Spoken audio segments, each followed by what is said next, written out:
ইরানকে ঘিরে ক্রমবর্ধমান নিরাপত্তা ঝুঁকির প্রেক্ষাপটে ইসরায়েলের বেন গুরিয়ন বিমানবন্দর থেকে নিজেদের সামরিক রিফুয়েলিং বিমান ধীরে ধীরে সরিয়ে নেওয়ার পরিকল্পনা করছে যুক্তরাষ্ট্র। বিভিন্ন আন্তর্জাতিক সংবাদ মাধ্যমে প্রকাশিত তথ্য অনুযায়ী ওয়াশিংটন এখন মধ্যপ্রাচ্যে নিজেদের সামরিক সম্পদ আরও নিরাপদ স্থানে পুনর্বিন্যাসের কৌশল গ্রহণ করছে। যদিও মার্কিন প্রশাসন আনুষ্ঠানিকভাবে এটিকে নিয়মিত সামরিক পরিকল্পনার অংশ হিসেবে দেখতে চাইছে, তবুও আন্তর্জাতিক বিশ্লেষকদের একাংশ মনে করছেন এর পেছনে রয়েছে ইরানের ক্রমবর্ধমান সামরিক সক্ষমতা এবং সম্ভাব্য হামলার আশঙ্কা।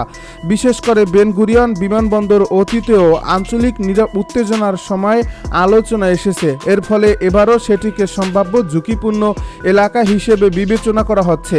এ প্রতিবেদনগুলোতে বলা হয়েছে বেন গুরিয়ন বিমানবন্দরের পার্কিং এলাকায় বর্তমানে কয়েক ডজন মার্কিন সামরিক রিফুয়েলিং ট্যাঙ্কার বিমান অবস্থান করছে।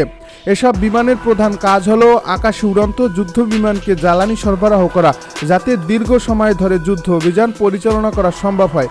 কিন্তু সাম্প্রতিক পরিস্থিতিতে এসব মূল্যবান সামরিক সম্পদ এক জায়গায় রাখাকে ঝুঁকিপূর্ণ মনে করছে মার্কিন প্রতিরক্ষা পরিকল্পনাকারীরা। সেই কারণেই ধাপে ধাপে বিমানগুলোকে অন্য নিরাপদ ঘাঁটিতে স্থানান্তরের পরিকল্পনা নেওয়া হয়েছে বলে দাবি করা হচ্ছে। যদিও পেন্টাগনের পক্ষ থেকে এখনও এ বিষয়ে বিস্তারিত কোনো আনুষ্ঠানিক বক্তব্য দেওয়া হয়নি, তবুও সামরিক মহলে বিষয়টি নিয়ে ব্যাপক আলোচনা চলছে।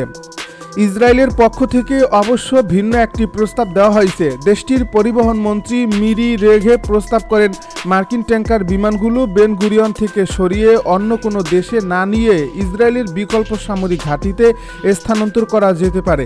এতে নিরাপত্তা বজায় থাকবে এবং একই সঙ্গে যুক্তরাষ্ট্রের সামরিক উপস্থিতিও অক্ষুণ্ণ থাকবে। তবে এই প্রস্তাবে ওয়াশিংটন শেষ পর্যন্ত সম্মত হবে কিনা তা এখনও স্পষ্ট নয়, কারণ মার্কিন প্রশাসন শুধু সামরিক নিরাপত্তাই নয়, বৃহত্তর আঞ্চলিক কৌশল এবং ভবিষ্যৎ সংঘাতের সম্ভাবনাকেও বিবেচনায় রাখছে বলে ধারণা করা হচ্ছে।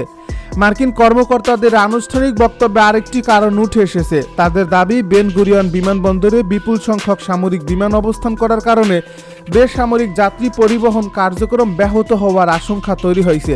সামনে গ্রীষ্মকালীন ভ্রমণের মৌসুম হওয়ায় যাত্রী চাপও বাড়বে। এর ফলে বিমানবন্দরের স্বাভাবিক কার্যক্রম সচল রাখতে কিছু সামরিক বিমান সরিয়ে নেওয়ার পরিকল্পনা করা হয়েছে। তবে আন্তর্জাতিক পর্যবেক্ষকদের একটি বড় অংশ এই ব্যাখ্যাকে পুরোপুরি বিশ্বাস করতে নারাজ।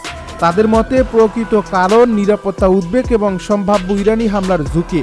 বিশ্লেষকদের মতে সম্প্রতি মাসগুলোতে ইরান বারবার দেখিয়েছে যে তারা দূরপাল্লার ক্ষেপণাস্ত্র ও ড্রোন ব্যবহার করে গুরুত্বপূর্ণ লক্ষ্যবস্তুতে হামলা চালানোর সক্ষমতা অর্জন করেছে। এর আগে ইসরায়েলের বিভিন্ন সামরিক ও কৌশলগত স্থাপনাকে লক্ষ্য করে ইরানের হামলার ঘটনাও আন্তর্জাতিক সংবাদে এসেছে। এর ফলে মার্কিন সামরিক পরিকল্পনাকারীরা এবার আর কোনো ঝুঁকি নিতে চাইছেন না। বিশেষ করে আকাশে জ্বালানি সরবরাহকারী ট্যাঙ্কার বিমানগুলো আধুনিক যুদ্ধ পরিচালনার জন্য অত্যন্ত গুরুত্বপূর্ণ। এগুলোর ক্ষতি হলে পুরো সামরিক অভিযানের সক্ষমতার উপর বড় ধরনের প্রভাব পড়তে পারে। একই সময়ে যুক্তরাষ্ট্র ও ইসরায়েলের সম্পর্ক নিয়েও নতুন করে আলোচনা শুরু হয়েছে। আন্তর্জাতিক বিশ্লেষকদের মতে বিভিন্ন ইস্যুতে দুই দেশের মধ্যে কৌশলগত মত পার্থক্য আগের তুলনায় আরও স্পষ্ট হয়ে উঠছে। বিশেষ করে লেবানন সীমান্তে ইসরায়েলের সামরিক অভিযান এবং সেই অভিযানের সময়সূচি ও কৌশল নিয়ে ওয়াশিংটনের উদ্বেগ বাড়ছে। যুক্তরাষ্ট্র চাইছে আঞ্চলিক উত্তেজনা সীমিত রাখতে, কিন্তু ইসরায়েল নিজেদের নিরাপত্তার ঝুঁকিতে অভিযান অব্যাহত রাখছে। এই পরিস্থিতি ভবিষ্যতে দুই মিত্র দেশের সমন্বয়কে আরও জটিল করে তুলতে পারে বলে মনে করছেন বিশেষজ্ঞরা।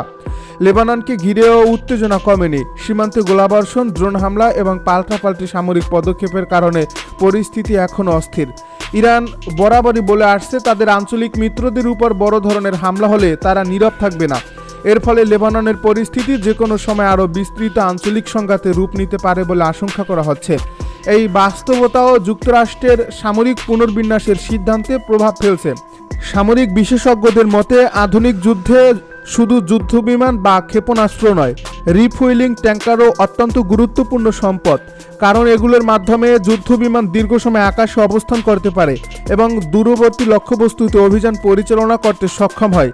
তাই এসব বিমান নিরাপদ রাখা প্রতিটি সামরিক শক্তির জন্য অত্যন্ত গুরুত্বপূর্ণ। যদি কোনো সংঘাতে এসব ট্যাঙ্কার ধ্বংস হয়ে যায়, তাহলে আকাশ যুদ্ধের কার্যকারিতা উল্লেখযোগ্যভাবে কমে যেতে পারে। এই কারণেই যুক্তরাষ্ট্র এখন তাদের সবচেয়ে মূল্যবান সামরিক সম্পদগুলোকে ঝুঁকিপূর্ণ এলাকা থেকে সরিয়ে নেওয়ার দিকে মনোযোগ দিচ্ছে। অন্যদিকে ইরানও সাম্প্রতিক সময়ে নিজেদের প্রতিরক্ষা সক্ষমতা নিয়ে আত্মবিশ্বাসী অবস্থান প্রদর্শন করছে। দেশটির সামরিক কর্মকর্তারা বারবার দাবি করছেন তারা যে কোনো সম্ভাব্য হামলার জবাব দিতে প্রস্তুত। পাশাপাশি ক্ষেপণাস্ত্র, ড্রোন এবং আঞ্চলিক মিত্রদের সমন্বয়ে একটি শক্তিশালী প্রতিরোধ ব্যবস্থা গড়ে তোলার কথাও তুলে ধরছেন। এসব বক্তব্য মধ্যপ্রাচ্যের নিরাপত্তা পরিস্থিতিকে আরও অনিশ্চিত করে তুলছে এবং যুক্তরাষ্ট্র সহ পশ্চিমা দেশগুলোকেও নতুন করে সামরিক পরিকল্পনা সাজাতে বাধ্য করছে। তবে বাস্তব পরিস্থিতি নিয়ে এখনও অনেক প্রশ্নের উত্তর মেলেনি। যুক্তরাষ্ট্র আনুষ্ঠানিকভাবে বলছে এটি নিয়মিত সামরিক পুনর্বিন্যাসের অংশ, কিন্তু আন্তর্জাতিক বিশ্লেষকদের মতে শুধুমাত্র প্রশাসনিক বা লজিস্টিক কারণে এত গুরুত্বপূর্ণ সামরিক সম্পদ স্থানান্তরের সিদ্ধান্ত নেওয়া হয় না, বরং সম্ভাব্য নিরাপত্তা ঝুঁকি, গোয়েন্দা তথ্য এবং ভবিষ্যৎ সংঘাতের আশঙ্কা বিবেচনায় রেখেই এমন সিদ্ধান্ত নেওয়া হয়ে থাকে। তাই বেন গুরিয়ন বিমানবন্দর থেকে মার্কিন সামরিক বিমান সরিয়ে নেওয়ার ঘটনাকে অনেকেই মধ্যপ্রাচ্যের নতুন নিরাপত্তা বাস্তবতার প্রতিফলন হিসেবেই দেখছেন। প্রশান্ত মহাসাগরে নৌযানে মার্কিন হামলা। লাতিন আমেরিকার মাদক পাচারকারীদের বিরুদ্ধে ডোনাল্ড ট্রাম্প প্রশাসনের মাসব্যাপী চলমান অভিযানের অংশ হিসেবে মঙ্গলবার পূর্ব প্রশান্ত মহাসাগরে মাদক চোরাচালানের অভিযোগে অভিযুক্ত একটি নৌযানে হামলা চালিয়েছে মার্কিন সামরিক বাহিনী। এই হামলায় একজন নিহত হলেও এবং বাকি দুজন বেঁচে গেছেন। গত সেপ্টেম্বর মাসের শুরুতে ডোনাল্ড ট্রাম্প প্রশাসন যাকে নার্কো টেররিস্ট হিসেবে আখ্যায়িত করেছিল তাদেরকে লক্ষ্য করে এই অভিযান শুরু করার পর থেকে মার্কিন সামরিক বাহিনীর বোট স্ট্রাইকে নিহতের সংখ্যায় নিয়ে কমপক্ষে 208 জনে দাঁড়ালো। পূর্ব প্রশান্ত মহাসাগর এবং ক্যারিবীয় সাগরের সামরিক বাহিনীর অধিকাংশ বিবৃতির মতোই ইউএসএস সাউদার্ন কমান্ড জানিয়েছে যে তারা পরিচিত চোরাচালান রুট ধরে সন্দেহভাজন মাদক পাচারকারীদেরকে লক্ষ্য করে এই হামলা চালিয়েছে। তবে এই নৌযানটিতে আসলে মাদক পরিবহন করা হচ্ছিল কিনা সে বিষয়ে সামরিক বাহিনীর পক্ষ থেকে কোনো প্রমাণ দেওয়া হয়নি। সামাজিক যোগাযোগ মাধ্যম এক্সে পোস্ট করা একটি ভিডিওতে দেখা গেছে একটি নৌযান পানিতে চলার সময় হামলার শিকার হয় এবং মুহূর্তের মধ্যে এটি আগুনে জ্বলে ওঠে। সাউদার্ন কমান্ড জানিয়েছে হামলার পর জীবিতদের জন্য অনুসন্ধান ও উদ্ধার ব্যবস্থা সচল করতে তারা অবিলম্বে ইউএসএস কোস্ট গার্ডকে অবহিত করেছে। প্রেসিডেন্ট ডোনাল্ড ট্রাম্প দাবি করেছেন যে যুক্তরাষ্ট্র লাতিন আমেরিকার কার্টেলগুলোর সঙ্গে সশস্ত্র সংঘাতে লিপ্ত রয়েছে। মার্কিন যুক্তরাষ্ট্রে মাদকের প্রবাহ বন্ধ করতে এবং আমেরিকানদের জীবন কেড়ে নেওয়া মারাত্মক ওভারডোজ ঠেকাতে এই হামলাকে একটি প্রয়োজনীয় পদক্ষেপ হিসেবে তিনি সমর্থন করেছেন। তবে নার্কো টেররিস্ট হত্যার দাবির পক্ষে তার প্রশাসন এখন পর্যন্ত খুব সামান্যই প্রমাণ উপস্থাপন করতে পেরেছে। সমালোচকরা এই বোট স্ট্রাইকগুলোর সামগ্রিক বৈধতা এবং কার্যকারিতা নিয়ে প্রশ্ন তুলছেন। কারণ হিসেবে তারা বলছেন অনেক প্রাণঘাতী ওভারডোজের পেছনে থাকা ফেন্টানিল সাধারণত মেক্সিকো থেকে স্থলপথে যুক্তরাষ্ট্রে পাচার হয়, যা মূলত চীন ও ভারত থেকে আমদানিকৃত রাসায়নিক দিয়ে মেক্সিকোতে তৈরি করা হয়।